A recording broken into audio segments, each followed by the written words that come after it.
Bangladesh political crisis from centralised decisions to multi layered ম্যানিপুলেশনস।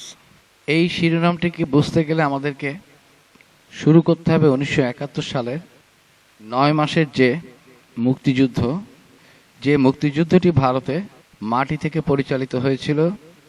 যে মুক্তিযুদ্ধের নেতৃত্ব দানকারী সরকারটি ছিল তখনকার আওয়ামী লীগ দ্বারা গঠিত সরকার, যেটি ভারতে কলকাতাতে তখন প্রতিষ্ঠিত হয়েছিল। এবং এর সাথে তখনকার যে সরকারি ঊর্ধ্বতন কর্মকর্তারা ছিলেন তাদের একটি অংশ ভারতে পালিয়ে গিয়েছিলেন এবং যাওয়ার আগে বিভিন্ন ব্যাংক এবং বাণিজ্যিক প্রতিষ্ঠান থেকে ক্যাশ টাকা এবং শেয়ারস ডিভেঞ্চার নিয়ে গিয়েছিলেন। এদের যে কর্মকাণ্ড ছিল 9 মাস, সেই কর্মকাণ্ডটিকে যদি আমরা বুঝতে পারি তাহলে আমরা তাই বলা যায় যে বাংলাদেশের রাজনীতির ভিন্ন ধারার সূচনা হয় 1971-এর 9 মাস ভারত এবং আওয়ামী লীগ ও আমলাদের একটি যৌথ মিলনের মাধ্যমে। যে ইউনিটিটা তাদের মধ্যে তৈরি হয়েছিল, সেই ইউনিটিটা তৈরি হওয়ার পিছনে ছিল আওয়ামী লীগের জনবিচ্ছিন্ন অবস্থানের দিকে চলে যাওয়া, মুক্তিযুদ্ধে সঠিক নেতৃত্ব দিতে না পারা, এবং এইভাবে জনগণের সাথে তাদের যে শূন্যতা তৈরি হলো সেই শূন্যতাটা পূরণ করলো তখনকার অর্থ নিয়ে যাওয়া, পাকিস্তানের টাকা ইন্ডিয়াতে নিয়ে যাওয়া কিছু অসাধু আমলা এবং আওয়ামী লীগের এই নেতৃত্ব দিতে ব্যর্থ নেতাদের মিলন। এবং এইভাবেই তারা জনবিচ্ছিন্ন হয় এবং সেই জনবিচ্ছিন্ন অবস্থানে যে ক্ষমতার শূন্যতা তৈরি হয় সেই শূন্যতাটা পূরণ করেছিল তখনকার ইন্ডিয়ান পলিসি মেকার। বাংলাদেশের রাজনীতিতে 1971 সালের 9 মাস ছিল একটি রাজনৈতিক ধারার সূচনাকাল। তখনকার মুক্তিযুদ্ধ চলাকালের একটি বড় সংকট ছিল যে দলটি নেতৃত্ব দিচ্ছিল সেই দলটি আসলে মুক্তিযুদ্ধ নামক জিনিসটির যে সশস্ত্র কর্মকাণ্ড, যুদ্ধ পরিচালনা যে রণকৌশল, সেটি সম্পর্কে তাদের কোনো বাস্তবিক জ্ঞান না থাকা এবং তাদের কোনো আইডিওলজিক্যাল প্রিভিয়াস কোনো অবস্থান না থাকা, সর্বোপরি তাদের এই যুদ্ধে অংশগ্রহণ করে নিজের জীবনকে তুচ্ছ করার যে মনোবৃত্তি সেটিও না থাকা, একটি ঐক্যবদ্ধ এবং কার্যকরী রাজনৈতিক নেতৃত্বের অভাবই হচ্ছে মূলত এর প্রধান কারণ। আওয়ামী লীগ মুক্তিযুদ্ধের নেতৃত্বের দাবিদার হলেও বাস্তবে তারা মাঠ পর্যায়ে একটি সুসংগঠিত রাজনৈতিক এবং প্রশাসনিক কাঠামো গড়ে তুলতে ব্যর্থ হয়। তাদের কর্মকাণ্ড ছিল কলকাতা, পশ্চিমবঙ্গের শহরগুলোতে সীমাবদ্ধ এবং রাজনৈতিক মঞ্চের মধ্যেই সীমাবদ্ধ, সেটা চায়ের টেবিলে হোক কিংবা 5 স্টার হোটেলে হোক। এর ফলে মুক্তিযুদ্ধের সময় একটি জনবিচ্ছিন্নতার রাজনীতি গড়ে ওঠে, যেটি মূলত এলিট শ্রেণীর নিয়ন্ত্রণে চলে যায় এবং যাদের সাথে অসাধু আমলাদের যোগসাজশ তৈরি হয়। এই সময় পশ্চিম পাকিস্তান থেকে আসা বিপুল পরিমাণ অর্থ এবং সম্পদের একটি অংশ দুর্নীতির মাধ্যমে আত্মসাৎ হয়। এমন অভিযোগ বহু বইয়ে আমরা পাই, মুক্তিযোদ্ধাদের লেখা বই, ইতিহাস বিশ্লেষকদের বই, এবং যারই সচিত্র বিভিন্ন প্রতিবেদন ছিল জহির রায়নের ক্যামেরায় বন্দী। আর এই কারণেই জহির রায়নকে জীবন দিতে হয়। এই অর্থ ভাগাভাগির অভিযোগ এবং আওয়ামী লীগের শীর্ষ পর্যায়ের কিছু নেতার বিভিন্ন ধরনের অসামাজিক কর্মকাণ্ড, অরাজনৈতিক কর্মকাণ্ড এবং তাদের অভ্যন্তরীণ যে ক্ষমতার লোভ, তা থেকে তাদের মধ্যে যে বিভেদ তৈরি হয়, এই সব কিছুই ছিল মুক্তিযুদ্ধের 9 মাসকালীন সময়ে রাজনৈতিক এবং আমলাদের ইতিহাসের মূল বিষয়বস্তু। সুতরাং একটি যৌথ চক্র, এ পলিটিক্যাল বিউরোক্রেটিক নেক্সাস তৈরি হয়, যা ভারতের কৌশলগত স্বার্থের সাথেও ধীরে ধীরে যুক্ত হতে থাকে এবং ভারত মূলত এখান থেকে এই শক্তির উপরে তারা প্রভাব বিস্তার করে এবং এই শক্তির নিয়ন্ত্রক হিসেবেই তারা পরবর্তীতে বাংলাদেশে যত রাজনৈতিক কর্মকাণ্ড, সেটি তাদের যে রাজনৈতিক কর্মকাণ্ড বা তাদের যে স্বার্থ সংশ্লিষ্ট বিষয়, সেটিকে তারা হাসিল করার কর্মকাণ্ড চালিয়ে যেতে থাকে। এবং তারই একটি ফল ছিল পরবর্তীতে ভারতের প্ল্যান বি হিসেবে যেটি কার্যকর হয়, সেটি হচ্ছে জাসদের গঠন। এবং স্বাধীনতার পরপরই জাসদ ব্যাপক জনপ্রিয়তা অর্জন করেছিল এবং এই জাসদের রাজনীতি ছিল মূলত আওয়ামী লীগ এর ছাত্রলীগ থেকে বেরিয়ে আসা একটি অংশের দ্বারা তৈরি একটি রাজনৈতিক দল এবং তা আরেকটি অংশ ছিল শ্রমিক সমাজ, অর্থাৎ জাসদের মধ্যে সাধারণ মুক্তিযোদ্ধারাও ছিল, যদিও জাসদের নেতৃবৃন্দ মূলত বিএলএফ এর ট্রেনিং প্রাপ্তদের দ্বারাই তৈরি হয়েছিল। অর্থাৎ জাসদ রয়ের প্ল্যান বি হিসেবে কার্যকর হওয়ার যে সূত্রটি, সেটি ছিল বিএলএফ গঠনের মধ্যে নিহিত। এবং জাসদের প্রধান যে রূপকার সিরাজুল আলম খান, তিনি শুধু বিএলএফ এর প্রধান ছিলেন না, তিনি স্বাধীনতা যুদ্ধের আগেও এই স্বাধীনতা যুদ্ধের রূপকার হিসেবে তার নাম শোনা যায়। তিনি স্বাধীনতা যুদ্ধকে অর্গানাইজ করেছিলেন, তিনি শেখ মুজিবকে 7ই মার্চের স্বাধীনতার কথা বলার জন্য বাধ্য করেছিলেন। সবই ঠিক আছে, কিন্তু এই সব কিছুর পিছনে সিরাজুল আলম খানের এই কর্মকাণ্ডগুলোকে আমরা দেশপ্রেম হিসাবে দেখতে পারি, কিন্তু সমস্যাটা হয়ে যায় যখন এই দেশপ্রেমের পিছনে নামক ইনস্টিটিউশনটার একদম প্রত্যক্ষ প্রভাব থাকে। সেই প্রভাবটা স্বাধীনতার আগ পর্যন্ত গ্রহণীয়, কারণ একটি মুক্তিযুদ্ধ বা একটি সশস্ত্র সংগ্রামের জন্য বাইরের কোনো না কোনো শক্তির সাহায্য নিতেই হবে। কিন্তু সেই প্রভাবটি যখন স্বাধীনতার পরবর্তী সময় বাংলাদেশের অভ্যন্তরীণ রাজনীতিতে প্রত্যক্ষভাবে তাদের স্বার্থ হাসিল করার জন্য তারা কাজ করতে পারে বাংলাদেশের ওই অংশটির উপর ভর করে, তখন আর সেটি সাধারণ কোনো বিষয় থাকে না, বা সেটি আর তখন দেশপ্রেম বা দেশের মানুষের প্রতি ভালোবাসা হিসেবে গণ্য হয় না। আর এই কারণেই জাসদের যে গঠন, তার যে নেতৃবৃন্দ, তারা মূলধারার রাজনীতিতে অংশগ্রহণ করতে পারেনি, যদিও তারা অ্যান্টি আওয়ামী লীগ ছিল, ছাত্রলীগের একটি অংশ থেকেই তারা তৈরি হয়েছিল। সুতরাং প্ল্যান বি হিসাবে এটি বিকশিত হয় এবং বিএলএফ অর্থাৎ বাংলাদেশ লিবারেশন ফোর্সের প্রশিক্ষণ এবং আদর্শিক প্রস্তুতি শুরু হয়েছিল মুক্তিযুদ্ধের আগে, বিশেষ করে ছাত্র ইউনিয়নের ভিতরের কিছু নির্বাচিত নেতার মাধ্যমে, যাদের মধ্যে দিয়ে ভবিষ্যৎ বিকল্প রাজনৈতিক শক্তির বীজ বপন করা হয়। এবং জাসদের গঠনই হচ্ছে সেই বীজ থেকে চারা গাছের জন্ম হওয়া। এবং স্বাধীনতার পর সেই নেটওয়ার্কই জাসদের নেতৃত্ব কাঠামোতে প্রতিফলিত হয় বলে বোঝা যায়। এবং একই ধারাবাহিকতায় ঢাকায় ভারতীয় দূতাবাসে হামলার ঘটনাকেও কেউ কেউ এর বৃহত্তর কৌশলগত পরিকল্পনার একটি অংশ হিসেবে ব্যাখ্যা করেন, যার উদ্দেশ্য ছিল জাসদ এবং সংশ্লিষ্ট বিপ্লবী গোষ্ঠীগুলোকে চরমপন্থী সহিংস হিসাবে চিহ্নিত করা এবং বাংলাদেশে একটি অরাজকতা তৈরি করা, সার্বিক পরিস্থিতি যাতে গণতন্ত্রের দিকে না যেতে পারে সে ব্যবস্থা করা, সরকারকেও বিব্রত করা এবং সবকিছুকে রাজনৈতিক পুরো বন্দোবস্তটাকে দুর্বল করে তার উপরে নিয়ন্ত্রণ প্রতিষ্ঠা করা। জাসদ জাতীয় সমাজতান্ত্রিক দল গঠিত হয় মূলত 1972-73 সালের এবং এর প্রতিষ্ঠাতা এবং প্রথম সারির নেতৃবৃন্দের একটা অংশই ছিলেন বিএলএফ এর সদস্য এবং কেউ কেউ মুক্তিযুদ্ধেও অংশগ্রহণ করেছেন। কিন্তু দেখা যাবে তাদের পিছনে যে হিস্ট্রিগুলো আছে সেটা দেখলে দেখা যাবে ভারতের সাথে তাদের সংযোগ বা সংশ্লিষ্ট এমনই, যেটা ওই নারীর টানের মতো অবিচ্ছেদ্য একটি বিষয়। এইভাবে 1971 সালে 9 মাসে ভারতীয় ভূখণ্ডে বসে পরিচালিত রাজনীতি বাংলাদেশের ভবিষ্যৎ রাজনীতির একটি মৌলিক কাঠামো তৈরি করে, যেখানে ক্ষমতা, আমলাতন্ত্র, ক্ষমতার দ্বন্দ্ব, বিদেশি স্বার্থ রক্ষা, রাজনৈতিক দলগুলোর পরস্পরে জড়িত রাজনৈতিক দলগুলোর রাজনৈতিক দলের নেতৃবৃন্দ পরস্পরের বিরোধী অবস্থানে চলে যাওয়া, ক্ষমতার কেন্দ্রে পৌঁছানোর অভিপ্রায় থেকে এবং এরপরেই আওয়ামী লীগকে একক যে তাদের আধিপত্যবাদ সেটিকে যাতে ভারতের বিরুদ্ধে চলে যাওয়া যেতে পারে, এই জন্যই তাদেরকে দুর্বল করার জন্য জাসদের গঠনতন্ত্রে সাহায্য করে।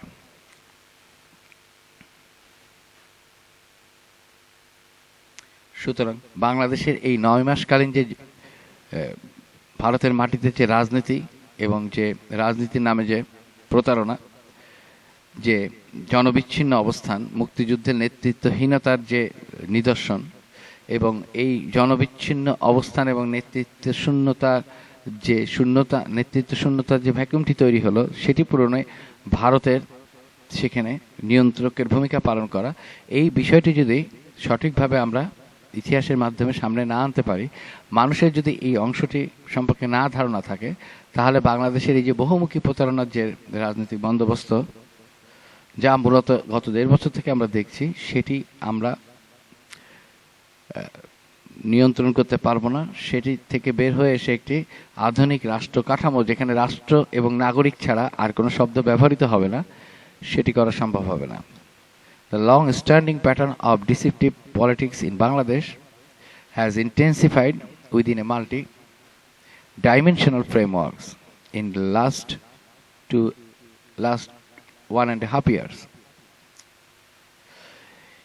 অর্থাৎ যে এককেন্দ্রিক রাজনৈতিক প্রতারণার বন্দোবস্ত তৈরি হয়েছিল 1971 সালের মুক্তিযুদ্ধে আওয়ামী লীগের নেতৃত্ব শূন্যতার মধ্য দিয়ে, সেটিও পরবর্তীতে অন্যান্য দলের মধ্যে সেটি সঞ্চালিত হলো। মূলত রাজনৈতিক প্রতারণার বন্দোবস্তটি ছিল রুলিং পার্টি কেন্দ্রিক। যে দলই ক্ষমতায় গিয়েছে সেই আওয়ামী লীগের তৈরি করা পথেই হেঁটেছে এবং বহিঃশক্তিগুলোর উপর নির্ভর করেছে, এবং মূলত নির্ভরশীলতা ভারত কেন্দ্রিক ছিল এবং বিচ্ছিন্ন অবস্থান ছিল। কিন্তু গত 1.5 বছরে আমরা দেখেছি এই প্রতারণার বন্দোবস্তটা সেই এক কেন্দ্রিক রুলিং পার্টি থেকে এখন বহু কেন্দ্রিক রাজনৈতিক প্রতারণার বন্দোবস্ত হয়ে গেছে। অর্থাৎ রাজনীতি এবং রাজনীতির চারিপাশে যে কোনো শক্তি এখন একমাত্র কর্মকাণ্ড তারা যেটা করে সেটা হচ্ছে জনগণকে ধোঁকা দিয়ে অর্থ, ক্ষমতায় যাওয়া এবং অন্যান্য বাংলাদেশ বিরোধী শক্তির উপর নির্ভর করে এই কর্মকাণ্ডটি পরিচালনা করা। তার বড় প্রমাণ হচ্ছে Jamaat Islami seeks to come to power through the existing political structures. অর্থাৎ গণতান্ত্রিক ব্যবস্থাকে তারা ব্যবহার করে ক্ষমতায় আসতে চায়। But what's their aim? What's their agenda? What's their manifesto? Their aim is to govern the country under Islamic law. এটাও এক ধরনের প্রতারণা, কারণ তারা বলছে না, কিন্তু তারা আবার তাদের ম্যানিফেস্টোতে বলে রেখেছে তারা ইসলামিক শাসনতন্ত্র কায়েম করতে চায়। তাহলে গণতান্ত্রিক ব্যবস্থার উপর ভর করে ইসলামিক শাসনতন্ত্র কায়েম করতে চাওয়াটা অনেকটা আওয়ামী লীগের ভারতের ঘাড়ে চেপে বাংলাদেশকে গণতন্ত্র দেওয়ার যে পদ্ধতি ছিল অনেকটা তারই মতো। এই কারণেই বলা হয় যে বাংলাদেশের যে রাজনৈতিক যে রাস্তা, যে রোড ম্যাপটি, সেটি মূলত প্রতারণার উপর নির্ভর করে। কাজেই এই প্রতারণার জাল যতদিন পর্যন্ত রাজনৈতিক কোনো শক্তি ভাঙতে না পারবে ততদিন বাংলাদেশের রাজনীতি দুর্বৃত্তায়ন মুক্ত হবে না, অর্থনৈতিক যে ইমবেজলমেন্ট, অর্থনৈতিক যে প্রতারণা সেটি থেকে মুক্ত হবে না, এবং বহিঃশক্তির উপরে নির্ভর করার যে প্রবণতা সেটি থেকে আমরা মুক্ত হব না। তাহলে জামাত ইসলাম ব্যবহার করছে ইসলামকে, ইসলামের ঘাড়ে ভর করে যাওয়ার। and BNP on the other hand claims to believe in democracy, but its activities, recent activities and statements over the past 1.5 years have left the nations bewildered. Many questions have emerged among the public about whether BNP truly wants to work for democracy or whether it has some hidden agenda and objectives, possibly attempting to replicate the Awami League, which had already disappeared from Bangladesh due to their mafia তন্ত্র। BNP মূলত আওয়ামী লীগের তৈরি করা পথেই একটি নতুন রূপে কিছুটা প্রথমে অদৃশ্যভাবেই তারা ইন্ডিয়ার যে পলিটিক্যাল হাউস সেটির মাধ্যমে দেশকে পরিচালনা করার নীতি নিয়ে সামনে এগোচ্ছে। অর্থাৎ BNP is now going to a path that leads to Awami League's model of governance, metaphorically described as running the country from inside India's house. On the other hand, the Yunus-led interim government, who assumes power with the promise of restoring the country and its people from a state of political deceptions and pleased to implement necessary reforms and eventually hold elections to establish Bangladesh as a more democratic state. However, despite holding power, the government fails to make effective steps to either visibly reform the old political leaderships or ensure that state institutions functions properly. Various movements of 2024 are left on the states, creating and sustaining an environment of disorder, which in turn became a means of governing the country. 24-এর গণ অভ্যুত্থান শেষ হয়ে গেল। গণ অভ্যুত্থানের পরে একটি সরকার যখন আসলো, তখন সরকারের কাজটি ছিল রাষ্ট্রীয় প্রতিষ্ঠানকে দ্রুত সময়ের মধ্যে শক্তিশালী করা, স্বচ্ছ করা এবং জবাবদিহিতামূলক অবস্থায় নিয়ে আসা। এটাই একটি আধুনিক রাষ্ট্র ব্যবস্থার মূল কথা। এই কাজটি সবার আগে না করে কোনোভাবেই আগামী দিনের রিফর্ম অথবা পরিবর্তন অথবা সংবিধানকে সংশোধন কোনো কিছুই করা সম্ভব না। কিন্তু সেই কাজটি না করে ইউনূস সরকার যেটা করলো, জুলাইয়ের গণ অভ্যুত্থান তো হয় রাস্তায়, অভ্যুত্থান হয় আইন ভেঙে, অভ্যুত্থান হয় প্রচুর রক্তপাতের মাধ্যমে। অর্থাৎ অভ্যুত্থান, বিপ্লব শব্দটি বিশৃঙ্খলতা, অরাজকতা, ক্যাওস এবং আইনহীনতার একটি প্রতীক, এটা সারা পৃথিবীতে। তা সেই জিনিসটা যখন শেষ হয়ে যায় তখন দ্রুত সময়ের মধ্যে একটা দেশ আবার স্বাভাবিক অবস্থার দিকে যায়।